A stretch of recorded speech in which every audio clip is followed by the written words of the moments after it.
Hey, what's up, guys? Welcome back to the channel. Thanks for your criticism. If you hit that subscribe and like button. And let me know what you think about this review that I'm about to do about Married at First Sight, episode 4. All right, let's get into it. I'm gonna start off with Jacob and Haley. So the episode started off basically where everything left off on episode 3. They was in a room after they got married and everything, and what I noticed, Jacob, he kind of got kind of like half naked. You know what I'm saying? I mean, I noticed his wife and everything, but y'all did just meet.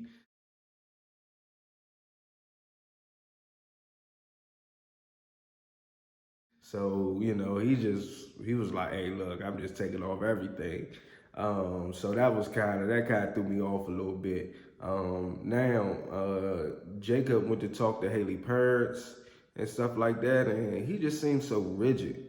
I mean, it's kind of weird because only thing I hear him talk about, like, oh, I built a gym, I got a house, I built myself a hot tub, I like steak and eggs. Do it, but I accidentally turned my house into like a spa.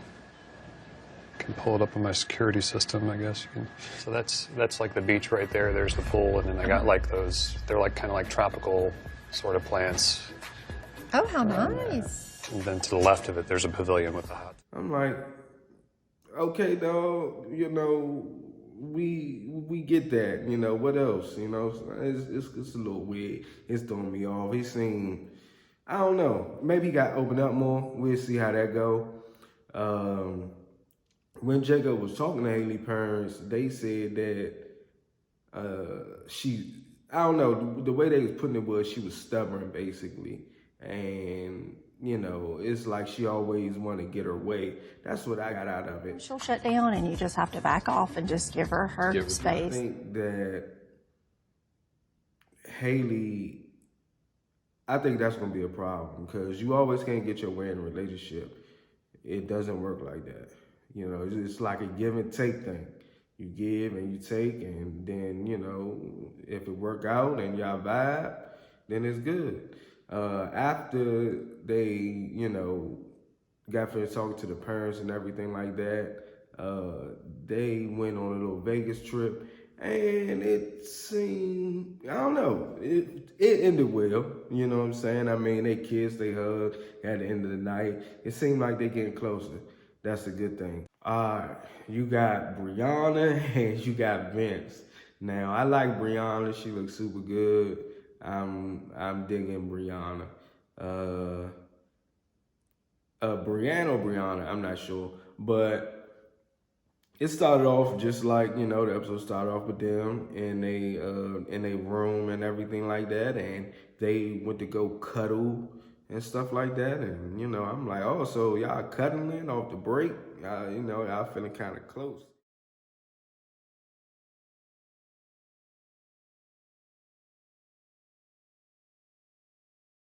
Vince talked to the parents and everything go well with that. He was just saying he work all the time and stuff like that. That's basically what it was. It really wasn't no big talk. It was none of that. It was just regular. Now, Brianna talked to Vincent parents and stuff like that. And it was, the cousin had some good questions, asked Brianna like, hey, what you bringing to the table? She said what she do and stuff like that. And she seems sweet. So what I'm getting from Brianna is that she really want this. That's the vibe I'm getting. Now, they were talking about he works a lot and stuff like that because, he's running his own business and stuff, which is normal. But Brianna was talking about, oh, well, work could wait and everything like that. And I'm saying, look, work can't wait. Because if your husband ain't had no money, then that can't wait. You're not going to stay around for that. You're going to be up out of there. So you got to take the good with the bad. If he going to, work most of the days or whatever like that, y'all just got to learn the schedule that's good for y'all. But saying work could wait and all that stuff like that, maybe you got that luxury, but obviously Vincent don't. So yeah, Brianna, she might need to work around that a little bit. After they talk to the parents, they sit down and they talk with each other. Your mom is talking about what are you gonna do to, when it comes to protect her. And she gave me like that face, like she was serious.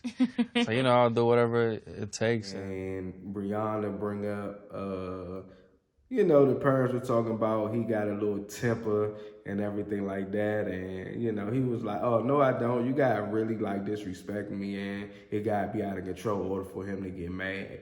But they seem so, I don't know, they seem so connected so fast.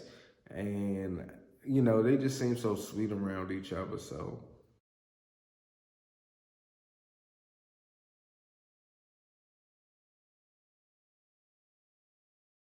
I don't know. He seemed like a good guy. She seemed like a good guy. I think that they're gonna make it. To be honest with you, after they go on a little honeymoon and stuff like that, and Vincent's grandmother got sick. She had a heart attack or something like that, and Brianna was super supportive, and you could tell that meant a lot to Vincent. So you need a supportive woman in your life, in every aspect. So especially for a man, if you got a woman that's going to support you, that's going to be there for you, that's going to be your best cheerleader and everything like that, that sounds like a good wife to me. And it seemed like that's Brianna. Now to the next couple, you got Virginia and you got Eric. Eric, it started off with them in the bed and stuff like that after the wedding and everything, the reception and everything, they cuddling.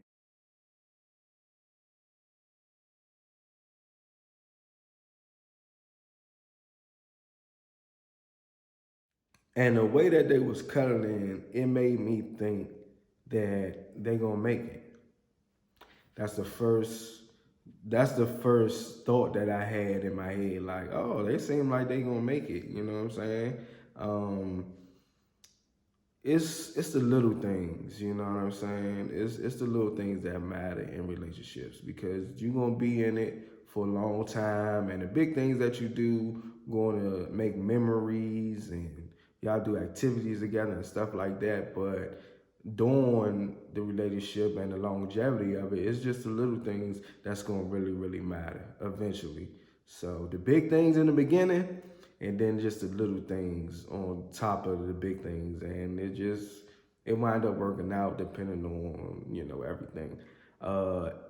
Now they talked to the parents. Eric said that he was married before and everything like that, and I don't think that's a big deal. You know what I'm saying? But he made it seem like it was a real, real big deal. You could tell he was kind of apprehensive about it and everything. They talked to the parents some more, and after Eric finished talking to the parents, then Virginia went to go talk to Eric's parents, and the little niece did, asking questions or whatever. She was cute. She was like, yeah, so did you, like what you think of, my uncle and all that stuff like that. So that was cute. And, she was talking about kids and everything like that. And she said she's not too sure about it. I don't think that I think that she's sure about it, even though she says she's not sure. I don't know if they chopped that up or edited it. But what I got from that whole interaction was that she's just not ready now. You know what I'm saying? She want to enjoy. I think she's like 26 or something like that. Maybe she want to wait till she like 28. Enjoy their relationship. So that might work out. After they talk to the parents and everything like that, then they get on their honeymoon. And then when that happened, I don't know, Virginia went into the room talking about, oh, it's a mini bar here. Okay, let's turn up or whatever. She ain't say all that, but she basically said, all right, look, let's drink and stuff like that. That might be an issue later on down the line, but we're going to see how that go. But hopefully Eric is not too much of a buzzkill, and he allows, he allows Virginia to have fun. Thurston to us. Honeymoon. Second day honeymoon, yeah. Awesome. And it's your first time, so. You know, because that could be a real buzzkill and that could just ruin the mood and everything. But Virginia seemed like she's going to bring Eric out of his shell, so that might work out. But that's going to be the main concern that I'm seeing with them. I don't know if they're going to work, but that's the vibe I'm getting. Now, let's move on to Claire and Ryan.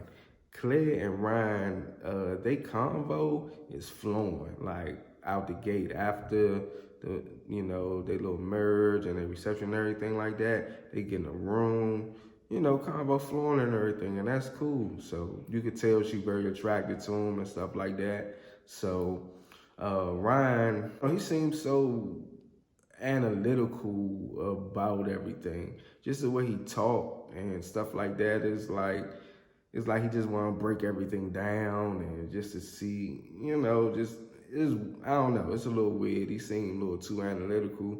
I'm not sure if it's just the way he's speaking or that's just how it is with him. They talk to the parents and stuff like that. Claire, she seemed like it seemed like she believe in, she believe in God and everything like that. And, she's spiritual, I'm guessing like that. It's just the organized religion kind of scare a little bit. And Ryan, his family is like organized religion in the church and everything like that. And I really don't see too much of a concern, really. I just think, it could become a big deal if you make it a big deal and how you go about that. You know what I'm saying? I mean, she said herself, she went to, Bible school and all that stuff like that. She just don't go into the church. It's not like she don't believe and she an atheist or nothing like that. But, she just don't, she just not the go to church every Sunday type person. And it seemed like that's what Ryan and his family is about. So we're going to see how that works. But I don't think that it's a big deal. I don't think that they should make it a big deal. I think they should talk it over like, they've been doing, because even like after the parents talk and stuff like that, they come together and they sit down and they talk, and it seemed like they got a good, conversation is open. It was fun. I really, really like your parents a lot. Did they grill you? No, I didn't think it was too bad. Your mom did bring up something about how your parents never argued or, got upset with each other like in front of you all. Never. And how to have a healthy argument. Thank you. That's exactly. With that, like that's going to carry them a long way. Now, after everything, after the parents and stuff like that, they just continue to vibe and everything, keeping the communication. What I got on them, I think that they gonna make it. How are you feeling about this? I'm feeling great. So I got a couple, I got a couple ones I think gonna make it, and I got a couple ones that don't. Now, Paige and Chris, now with them, when everything, when everything in the reception and everything like that, it seemed like it's a lot of sexual tension there. I'm talking like, they helping each other take off each other's clothes. She unbuttoning them. She sounding all soft and sweet and stuff like that. I could just tell the way it looked, it like it was gonna be something. Now after after they wake up and everything like that, Paige said that Chris went to go get some breakfast and stuff like that, and he wound up disappearing for like a couple hours, maybe like 2 hours, and he ain't come back. What are you confused about? You just went MIA. So, I apologize to you. On the way down to get menus, had a panic attack, and I felt like I needed to clear myself away from everybody. He wound up saying that he was having a panic attack, which I'm pretty sure he was. Just the whole thing, you know what I'm saying? He got married, he about to spend the rest of his life with this person that he wound up telling her that he not even fully attracted to her. He not attracted to her like that. To be perfectly honest with you, like, I think that on paper, like, we are like you're everything that I need, but like, I don't think that the attraction is fully there yet. You know what I'm saying? And she confused. She was like, hold up, we just had sex like 2 times. I don't understand. You know what I'm saying? And basically, I think I know what Chris said. Basically, Chris is saying this. He's saying that sexually, physically, he's attracted to her. Now, do we think that he could spend the rest of his life with her? That's a whole nother story. That's something different. You know what I'm saying? And he just separating the two, which sometimes that's what men do. Sexually, physically, I feel like this. The little vision that he had for himself, I'm guessing the wife he thought that he was gonna have, he ain't see Paige in that light. I don't know how that's gonna wind up for him, but you know, after all that, they talk and everything, and it wind up not going nowhere. Paige went to go talk to Chris' parents. She sit down with him, started telling him stuff and talking, and she wound up telling him that they had sex, and that, you know, he said that he wasn't attracted to her. Now, I don't necessarily agree with the whole, you gotta tell him everything and stuff like that. I think that's a little too much. It ain't really none of their business. But, you know what I'm saying, I know she's feeling a little distraught and everything, because I ain't see her parents there. I ain't see Chris talk to her parents, so obviously she confiding in them, and she just told him, hey, you know, we did it and stuff like that. Now, the father, which I'm surprised about, he really took her side. And the mother was kind of tripping, like, hold on, maybe he was this, you know, maybe he was this and this. And the father was like, hold up, now, you know, he wound up having sex with her, and then he told her when he already basically knew. She's saying that to have given of myself to him before I'd done that, he knew what I looked like, and to have allowed us to take it that far.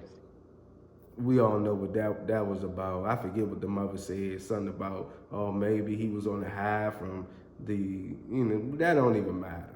He got his own reasons. Sure, he got his own reasons, but at the same time, you can't do that, because wrong is wrong and right is right. Now, if you was going to tell her up front, and then eventually if y'all, you know, fail in love, or y'all wind up working it out and y'all had sex, and that's cool, at least you let her know up front.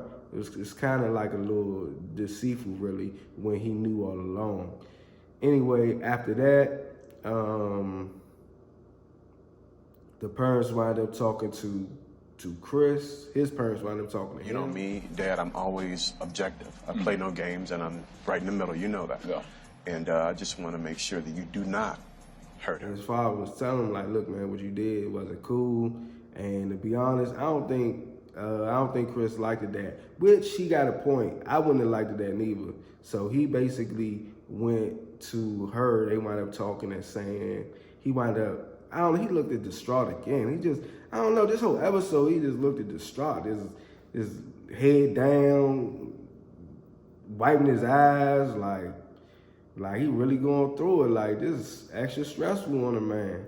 So he wound up telling her, which I agree with him on. He's saying basically, you know, what we do in the bedroom and stuff like that, that's us. You can't just be telling, especially my parents. He basically said he ain't never have to say that to his parents, and which is true.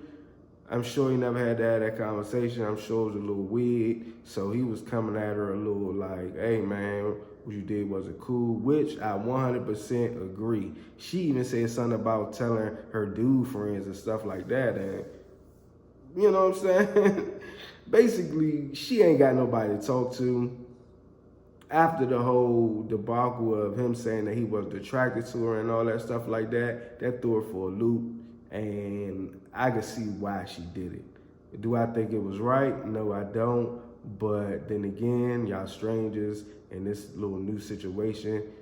Maybe if y'all had a bigger connection, maybe y'all could talk through it. But this is just the second day or whatever, and you expect her to hold on to something like that when you just dropped in on her right after y'all had sex. So I don't know.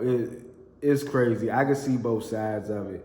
Now end up coming back to each other and talking it out and everything. And Chris was telling Paige, like, he apologized the way he was coming at her, because it was a little discombobulating, just the high emotions and stuff like that. Maybe he could have did it a different way. And he apologized, and he took his,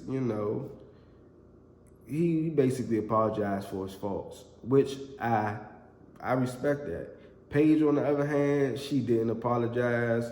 She kind of like glossed over it because obviously you brought the sex thing up or whatever like that. She ain't even apologize for that. She glossed over it. I don't agree with that. You got to take accountability for the stuff that you do.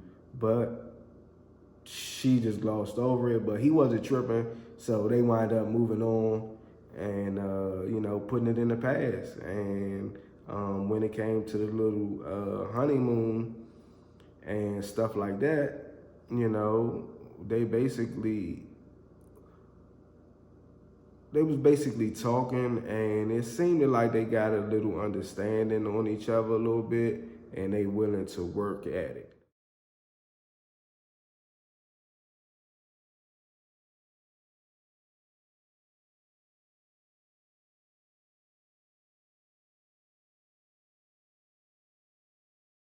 So that's a plus. You can't be mad. You can't be mad at them for working on it. I can't be mad at him. I ain't mad at her. I think that if they continue on this path, then they might have something. But do I think it's going to be a marriage and stuff like that? No. I don't think they're going to make it. But that's just my thoughts, y'all. Y'all let me know what y'all think. Remember, like, comment, subscribe, and I'll holler at y'all on the next recap.